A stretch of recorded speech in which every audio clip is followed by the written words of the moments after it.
नमस्कार। ज्योतिष शास्त्र में श्रद्धा और विश्वास रखने वाले सभी जातकों का पारलौकिक जगत चैनल में बहुत बहुत स्वागत है।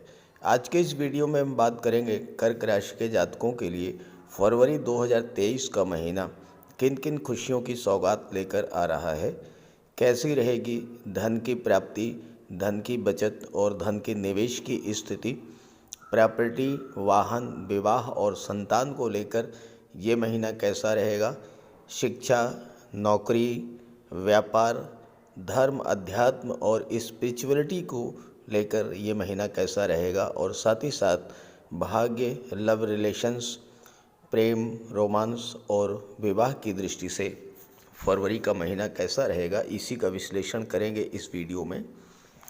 ये विश्लेषण आपकी चंद्र राशि के आधार पर किया जा रहा है और वीडियो के अंत में मैं आपको ग्रहों के उपाय भी बताऊंगा। दूसरी बात, फरवरी महीने से एक मैं नई शुरुआत कर रहा हूं। आपको ज्योतिष शास्त्र से संबंधित छोटी छोटी अत्यंत महत्वपूर्ण जानकारियां भी देता रहूंगा हर वीडियो में। इसी क्रम में आज के वीडियो में मैं आपको बताऊंगा कि जीवन में घटनाएं कैसे घटित होती हैं, शुभ या अशुभ। आप कैसे जान पाएंगे कि आने वाला समय आपके लिए शुभ है या अशुभ, आने वाला समय आपके लिए अच्छे फल लेकर आने वाला है या आने वाला समय आपके लिए कष्टकारी होगा, पहले इसी पर बात करेंगे। और तीसरी बात ये कि मेरा व्हाट्सअप नंबर आपको डिस्क्रिप्शन बॉक्स में मिल जाएगा। इस नंबर के अलावा कमेंट बॉक्स में दिए गए किसी भी नंबर पर भूल करके भी कांटेक्ट मत कीजिएगा, आपके साथ फ्रॉड हो सकता है। आगे बढ़ने से पहले एक ज़रूरी चर्चा, आपके जो भी कमेंट्स आते हैं या व्हाट्सएप पर जो भी प्रश्न आते हैं वो इसी तरह के होते हैं कि समय ख़राब चल रहा है, आर्थिक स्थिति ठीक नहीं है, स्वास्थ्य खराब है, शत्रु एक्टिव हो रहे हैं, कार्यस्थल पर समस्याएं बढ़ रही हैं, पारिवारिक जीवन में कलह की स्थिति है या फिर लाख परिश्रम करने पर भी सफलता नहीं मिल रही है। तो इसका कारण ये है कि आप अपने समय को पहचान नहीं पा रहे हैं। वर्तमान में आपका अच्छा समय चल रहा है या ख़राब समय, अगर इसकी जानकारी आपको पहले से हो जाए तो ख़राब समय शुरू होने से पहले ही हम सावधान हो जाएंगे। अच्छा समय आने वाला है, इसकी जानकारी होने पर उसका पूरा लाभ ले पाएंगे। आप मेरे साथ जुड़े हुए हैं, ज्योतिष शास्त्र में रुचि रखते हैं, तो थोड़ी बहुत ज्योतिष शास्त्र की जानकारी आपको ज़रूर होगी। अपना जन्म कुंडली आप नेट से डाउनलोड कर लें और इस समय देखें कि किस ग्रह की महादशा चल रही है और किस ग्रह की अंतर्दशा चल रही है। इसी से आपको पता लग जाएगा कि समय अच्छा है या समय खराब आने वाला है। उत्तर काला मृत का एक सूत्र है और उसका अर्थ ये है कि अगर अंतर्दशा वाला ग्रह महादशा वाले ग्रह से छठे, आठवें या 12वें भाव में है तो वह दशा खराब जाएगी। देखिए, मैं आपको एग्जाम्पल देकर समझाता हूँ। मान लीजिए आपके जीवन में सूर्य की महादशा चल रही है और सूर्य आपकी कुंडली के तीसरे भाव में है। अपनी जन्म कुंडली में देखिएगा, जन्म कुंडली में सूर्य आपके तीसरे भाव में है। अब सूर्य में मंगल की अंतर्दशा चल रही है। मान लीजिए मंगल आपकी कुंडली में 8वें भाव में बैठे हैं या 10वें भाव में बैठे हैं, ठीक है। तो अब आप इसको काउंट कीजिए, अपनी जन्म कुंडली से देखिएगा कि सूर्य से मंगल किस स्थान पर है। 1, 2, 3, 4, 5, 6, तो सूर्य से मंगल छठे पर आ गए। यहाँ देखिए, अगर दशम में है तो 6, 7, 8, तो सूर्य से मंगल दशम में आ गए, तो अष्टम पर आ गए, तो छठे पर हैं या 8वें पर हैं। या फिर सूर्य से मंगल जो है वो धन भाव में है तो ये 12वें पे आ गए। तो ये तीनों ही अंतर्दशाएं आपके लिए कष्टकारक हो जाएंगी। एक दूसरा एग्जाम्पल समझिए, मान लीजिए जुपिटर की महादशा चल रही है और जुपिटर आपके लग्न भाव में बैठे हैं। अब आप देखिए कि सैटर्न की, शनि की अंतर्दशा चल रही है, जुपिटर की महादशा, शनि की अंतर्दशा। तो देखिए कि आपकी जन्म कुंडली से गुरु से शनि कहाँ पर गोचर कर रहे हैं। मान लीजिए शनि जो है छठे में बैठे हैं या शनि 8वें में बैठे हैं या शनि 12वें में बैठे हैं, तो ये स्थिति आपके लिए बहुत ही ख़राब होगी। ये जो आप अंतर्दशा जाएगी, ये पीरियड आपके लिए परेशानी वाला होगा, क्योंकि गुरु से छठे पर हैं शनि, गुरु से 8वें पर हैं शनि, या गुरु से 12वें पर हैं शनि। ऐसे ही एक और एग्जाम्पल से आप समझें कि मान लीजिए आपके कुंडली में, आपके जीवन में राहु की महादशा चल रही है। राहु की महादशा में और मरकरी की, बुध की अंतर्दशा चल रही है। अब आपकी जन्म कुंडली में देखिए कि बुध कहाँ पर बैठे हैं। बुध मान लीजिए भाग्य भाव में बैठे हैं। अब ये भाग्य भाव तो अच्छा भाव हुआ, लेकिन राहु से काउंट कीजिए, 1 2 3 4 5 6, राहु से बुध छठे पे आ गए। तो ये जो अंतर्दशा है, ये पीरियड आपके लिए परेशानी भरा होगा। ऐसे ही अगर बुध लाभ के भाव में, अब लाभ के भाव में बुध अति विशिष्ट कारक होते हैं, लेकिन राहु से अष्टम पे आ गए, छठा, सातवां, आठवां, जब राहु से अष्टम पे आ गए तो ये स्थिति भी आपके लिए अच्छी नहीं होगी। और ऐसे ही अगर बुध मान लीजिए पराक्रम भाव में है तो राहु से 12वें पे आ गए, तो ये जो तीनों गोचर होगा, जो तीनों ही अंतर्दशाएं होंगी, वो आपके लिए कष्टकर होंगी। लेकिन ये आपको अपनी जन्म कुंडली से चेक करना है कि राहु से बुध, यानी जिस ग्रह की अंतर्दशा चल रही है, वो महादशा वाले ग्रह से किस स्थान पर गोचर कर रहा है। ये तो खराब स्थिति हो गई। अब आप मान, अच्छी स्थिति कब होगी? अच्छी स्थिति तब होगी जब अंतर्दशा का ग्रह महादशा वाले ग्रह से पंचम या नवम स्थान में हो। मान लीजिए आपके जीवन में शनि की महादशा चल रही है। अब आप अपनी जन्म कुंडली में शनि से काउंट कीजिएगा। शनि की महादशा है और गुरु की अंतर्दशा है। शनि की महादशा और गुरु की अंतर्दशा।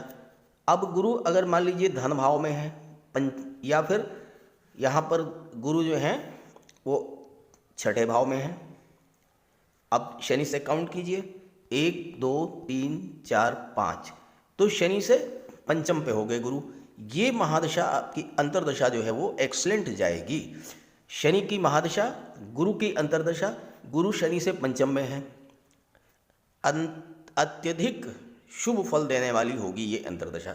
ऐसे ही अगर गुरु छठे भाव में है, अब आप देखिए छठा भाव खराब होता है, लेकिन शनि से गुरु जो है वो नवम पर है, 5 6 7 8 9, शनि से गुरु नवम पर है या गुरु पंचम पर है। दोनों स्थिति आपके लिए बहुत एक्सलेंट रिजल्ट देने वाली होंगी।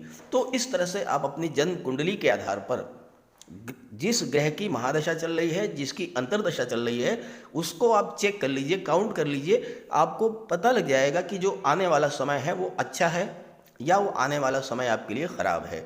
अगर 6 8 12 पर अंतर्दशा वाला ग्रह है तो वो अंतर्दशा खराब जाएगी। 5 9 पर है वो अंतर्दशा आपके लिए बहुत अच्छी जाएगी। तो ये है कर्क राशि के जातकों की कुंडली। पहले समझते हैं ग्रह स्थितियों को। फरवरी के माह में 3 बड़े ग्रह राशि परिवर्तन करेंगे। युवराज बुध जो कि कुंडली के छठे भाव में गोचर कर रहे हैं, 7 फरवरी को राशि परिवर्तन करके सप्तम भाव में आ जाएंगे। सूर्य सप्तम भाव में गोचर कर रहे हैं और 13 फरवरी को राशि परिवर्तन करके सूर्य अष्टम में आ जाएंगे। शनि अष्टम भाव में ही गोचर कर रहे हैं, पूरे माह अष्टम में रहेंगे, लेकिन शनि अस्त रहेंगे। शुक्र 15 फरवरी तक अष्टम भाव में और इसके बाद 15 फरवरी को राशि परिवर्तन करके भाग्य भाव में आ जाएंगे, अपनी उच्च की राशि मीन राशि में, और गुरु के साथ युति बनाएंगे। राहु दशम भाव में, मंगल लाभ के भाव में और केतु चतुर्थ भाव में है। ये तो हैं ग्रह स्थितियाँ। अब आइए एक एक बिंदु पर चर्चा करते हैं विस्तार से।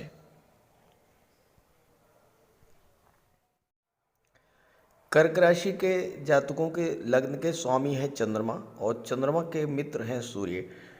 कर्क राशि के जातकों के लिए सूर्य का गोचर सर्वाधिक महत्वपूर्ण होगा फरवरी के महीने में। सूर्य सप्तम भाव में 13 फरवरी तक रहेंगे और 7 फरवरी को यहाँ पर बुध भी आ जाएंगे। बुध व्यापार के कारक होते हैं। बुध सूर्य के साथ जब होंगे तो व्यापार में आशा से अधिक उन्नति देखने को मिलेगी, चूँकि सप्तम भाव व्यापार का होता है और बुध के प्रभाव से व्यापार में खास करके पार्टनरशिप में व्यापार के लिए बहुत ही अच्छा समय रहेगा। दूसरी बात यह है कि बुध विदेश भाव के स्वामी हैं और सूर्य के साथ बुधादित्य राजयोग भी बना रहे हैं, तो विदेशी व्यापार के लिए भी ये समय बहुत अच्छा रहेगा। विदेश से नए नए कॉन्ट्रैक्ट्स मिलेंगे, विदेश से आपको धन की प्राप्ति होगी और साथ ही साथ आप विदेश जा कर के सेटल भी हो सकते हैं। सूर्य का गोचर सप्तम भाव में हर दृष्टि से अच्छा है। केवल और केवल पारिवारिक जीवन में थोड़ा बहुत समस्याएं ला सकता है, लेकिन अगर आप अपने स्वभाव पर नियंत्रण रखते हैं, क्योंकि सूर्य वाणी के कारक, वाणी के भाव के स्वामी, द्वितीय भाव के भी स्वामी हैं, तो सूर्य धन का संचय तो कराएंगे, राजसी वैभव प्रदान करेंगे, लेकिन वाणी में क्रोध, उग्रता, ईगो और अहंकार रहेगा। इससे आपका पारिवारिक जीवन प्रभावित हो सकता है। जीवन साथी के स्वास्थ्य में थोड़ी दिक्कत होगी या जोड़ों के दर्द की शिकायत हो सकती है, लेकिन अगर आपका जीवन साथी किसी जॉब में है या कोई व्यापार व्यवसाय कर रहा है तो ये उनके लिए विशेष सफलता लाने वाला होगा। हालांकि हो सकता है कि जीवन साथी से कुछ दिनों के लिए दूरी भी हो सकती है। अब ऐसे में अपने जीवन साथी से संबंध अच्छे रखें, ईगो, अहंकार को छोड़ दें। मैं ही सब कुछ हूँ, मैं जो सोचता हूँ, जो करता हूँ वही सही है। अगर आप इस भावना को छोड़कर जीवन साथी को भी सम्मान देंगे, उनकी बात सुनेंगे, उनकी भावनाओं का सम्मान करेंगे, तो आपके दाम्पत्य जीवन में कोई दिक्कत नहीं आएगी। और ऐसे ही जो आपका बिजनेस पार्टनर है उसके साथ भी धन से ज़्यादा संबंधों को आप अगर महत्व देंगे तो ये जो महीना है ये संबंधों को बचा करके रखने का है। यहाँ पर सूर्य धन के भाव के स्वामी होकर के सप्तम में और फिर अष्टम में गोचर करेंगे, तो धन की दृष्टि से ये समय बहुत ही अच्छा रहेगा। धन का आगमन भी होगा, धन की प्राप्ति भी होगी और धन का संचय भी होगा। परिवार में भी वृद्धि हो सकती है, किसी सदस्य का विवाह हो सकता है या संतान की प्राप्ति हो सकती है। 13 फरवरी को सूर्य अष्टम में आ जाएंगे और यहाँ पर शनि भी हैं, लेकिन शनि इस समय अस्त रहेंगे, तो शनि के होने का कोई विशेष प्रभाव नहीं पड़ेगा। और अष्टम भाव ऐसा भाव है जिसका सूर्य पर कोई प्रभाव नहीं पड़ेगा। तो सूर्य आपके आर्थिक पक्ष को मजबूत करेंगे, क्योंकि यहाँ पर सूर्य गोचर करते हुए आपके कुंडली के धन भाव पर दृष्टि भी डालेंगे और सूर्य धन भाव के स्वामी भी हैं। तो धन तो आएगा ही, धन की बचत भी होगी। आप अपने जीवन साथी के माध्यम से भी धन की प्राप्ति कर सकते हैं। ससुराल पक्ष से आपको धन की प्राप्ति हो सकती है। मार्केटिंग या इंश्योरेंस के क्षेत्र से अचानक से आपको धन मिल सकता है। अष्टम भाव में आप कुछ ऐसा करेंगे जो आपको अचानक से नेम और फेम देने वाला होगा, आपके स्टेटस में वृद्धि करने वाला होगा, समाज में मान सम्मान बढ़ाने वाला होगा। और अष्टम भाव में सूर्य हर तरह का भौतिक सुख आपको प्रदान करेंगे, लेकिन स्वास्थ्य संबंधी समस्याएं हो सकती हैं, नेत्र कष्ट या पेट संबंधी समस्या।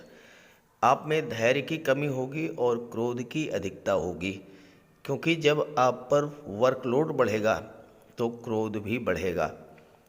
अष्टम भाव में सूर्य का गोचर आपकी रुचि तंत्र मंत्र में बढ़ा सकता है और रिसर्च के क्षेत्र में आप नई नई उपलब्धियां भी हासिल करेंगे।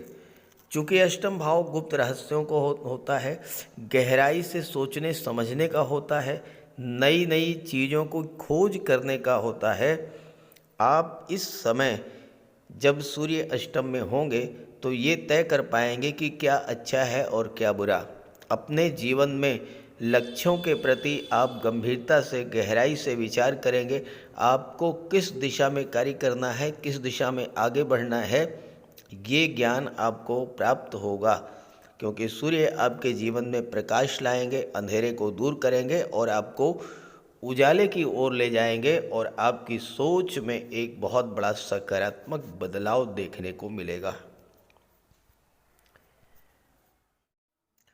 फरवरी के महीने में एक बहुत ही महत्वपूर्ण घटना घटित होने जा रही है और वो है शनि का अस्त हो जाना। शनि अष्टम भाव में पूरे फरवरी माह में अस्त रहेंगे। अब यहाँ पर शनि के अस्त होने का कोई बहुत बड़ा विशेष प्रभाव तो नहीं पड़ेगा, लेकिन शनि की दृष्टि दशम भाव पर पड़ेगी और शनि दशम के स्वामी होते हैं, एकादश के स्वामी होते हैं कालपुरुष कुंडली में। कालपुरुष कुंडली में शनि को कर्म का कारक और लाभ का कारक माना गया है। तो जब शनि अस्त होंगे तो कार्य क्षेत्र में मंदी की स्थिति देखने को मिलेगी। आलस्य बढ़ेगा, थकान बढ़ेगी, काम में मन नहीं लगेगा, काम से मन भागेगा और साथ ही साथ जब कार्यक्षेत्र प्रभावित होगा तो फिर आपके मिलने वाले लाभों में भी कमी आएगी। शनि से संबंधित अगर आप कार्य करते हैं, अगर आप रियल एस्टेट, प्रॉपर्टी डीलिंग या कंस्ट्रक्शन का कार्य करते हैं तो कार्य में थोड़ा बहुत कमी देखने को मिलेगी। कार्यक्षेत्र में थोड़ी बहुत समस्याएं आपके जीवन में आएंगी और शनि की दृष्टि पड़ेगी धन के भाव पर, परिवार के भाव पर, वाणी के भाव पर। तो यहाँ पर परिवार के बीच में थोड़ा बहुत तनाव की स्थिति बन सकती है।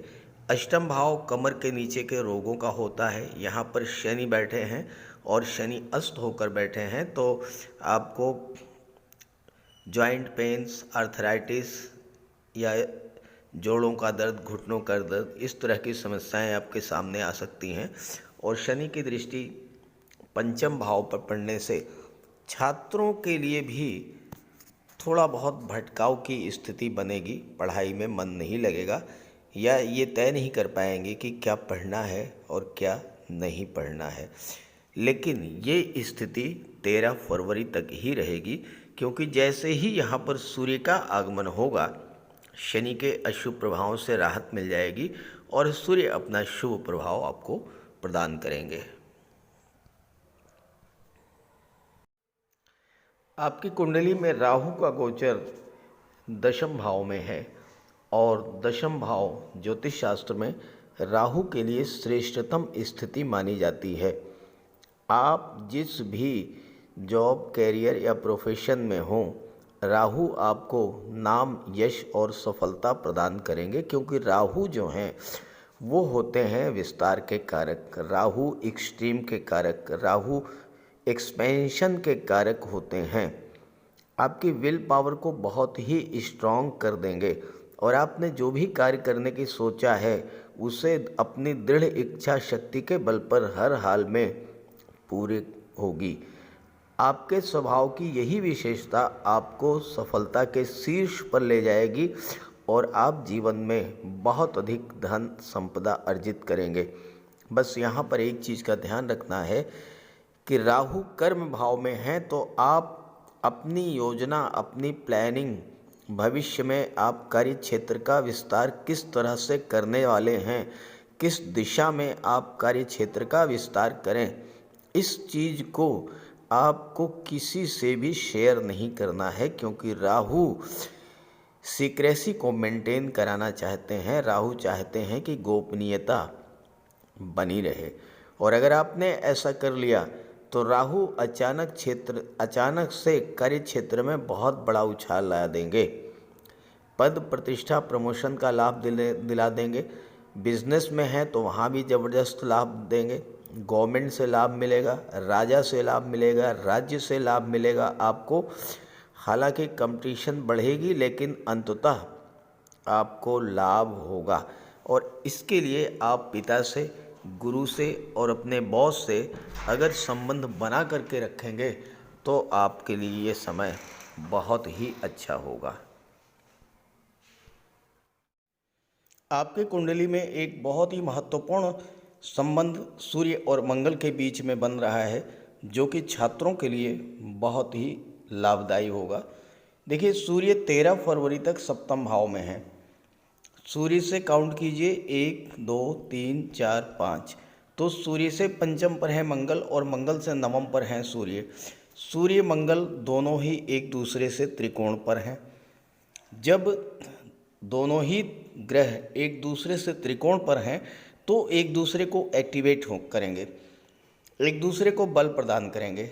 अब सूर्य मंगल को बल देंगे, मंगल सूर्य को बल प्रदान करेंगे। अब यहाँ पर मंगल पंचम के भी स्वामी हैं और लाभ भाव में गोचर कर रहे हैं, साथ ही साथ दशम के भी स्वामी हैं। जब मंगल को बल मिलेगा तो जो जातक, जो छात्र प्रतियोगी परीक्षाओं की तैयारी कर रहे हैं उनको नौकरी का योग बनेगा, जॉब मिलेगी। खास करके अगर आप मिलिट्री, पुलिस विभाग, आर्मी, एयरफोर्स, नेवी, या फिर आप मेडिकल और सर्जरी के क्षेत्र में, या गेम्स स्पोर्ट्स के क्षेत्र में, या टेक्निकल फील्ड में, या इंजीनियरिंग के क्षेत्र में, या फायर रिलेटेड एरियाज़ में जॉब की तलाश कर रहे हैं तो आपकी ये तलाश पूरी होगी। सूर्य शासन प्रशासन के कारक होते हैं और अगर आप आईएएस, आईपीएस, सिविल सर्विसेज की तैयारी कर रहे हैं, सरकारी नौकरी, बैंकिंग सेक्टर या फाइनेंस सेक्टर या एजुकेशन सेक्टर में आप प्रयास कर रहे हैं तो सूर्य और मंगल की ये जो त्रिकोण का संबंध है ये आपके लिए सफलता लाने वाला होगा।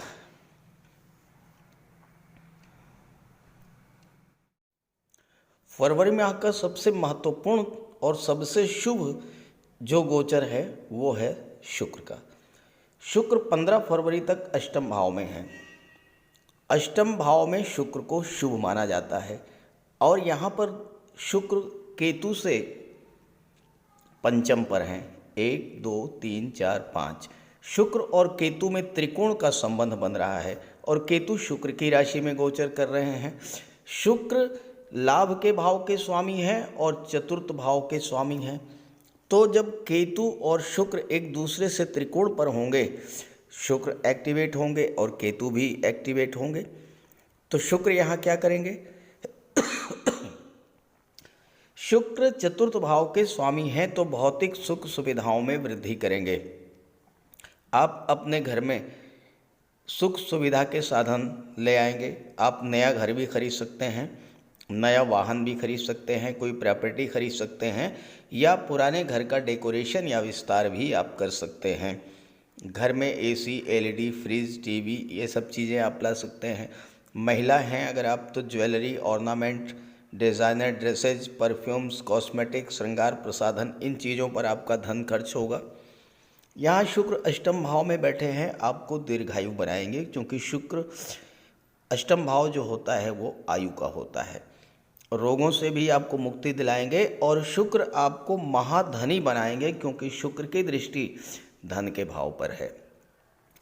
आप लग्जरियस लाइफ स्टाइल में जीवन बिताएंगे। दूसरे शब्दों में कहा जाए तो आपका जीवन राजा के समान होगा।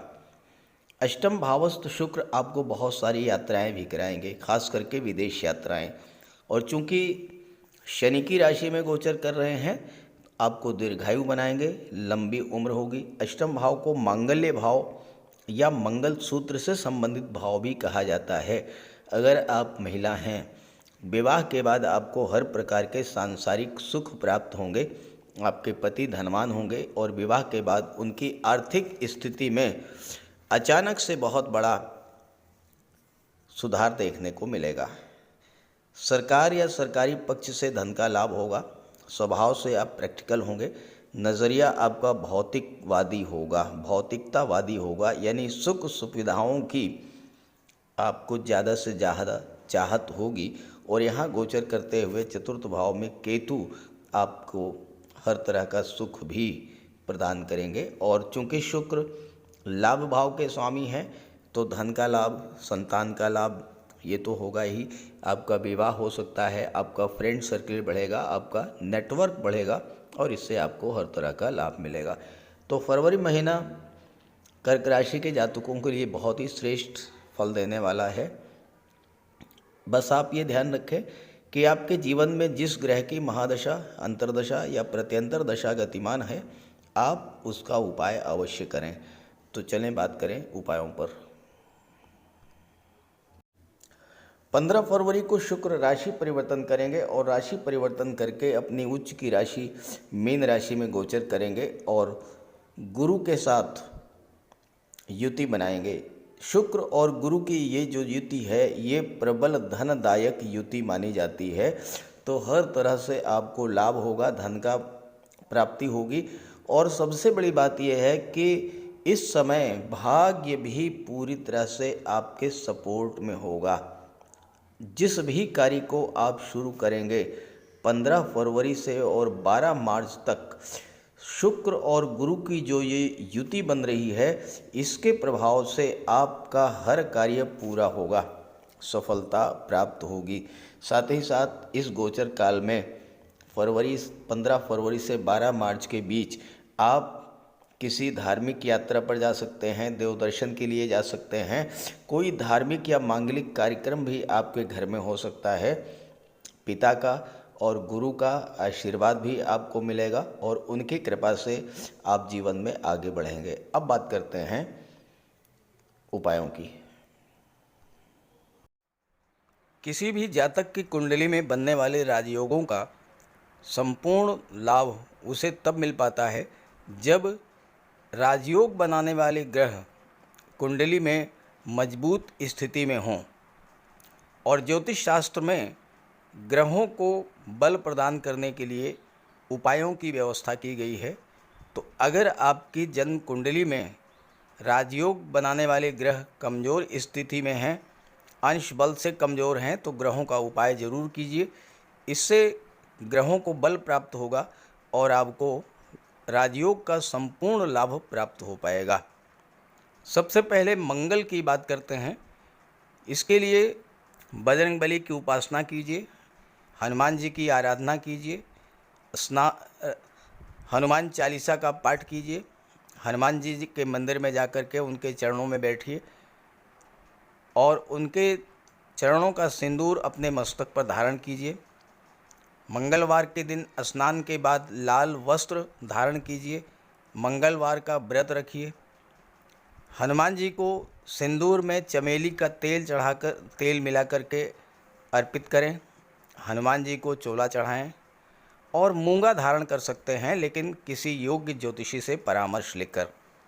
और मंगलवार के दिन लाल वस्त्र, गेहूं, गुड़ और तांबे का दान करने से भी मंगल को बल प्राप्त होता है। जहाँ तक देवगुरु की बात है, देवगुरु बृहस्पति को प्रसन्न करने के लिए गुरुवार का व्रत रखिए। 5 गुरुवार, 11 या 43 गुरुवार का व्रत रखें।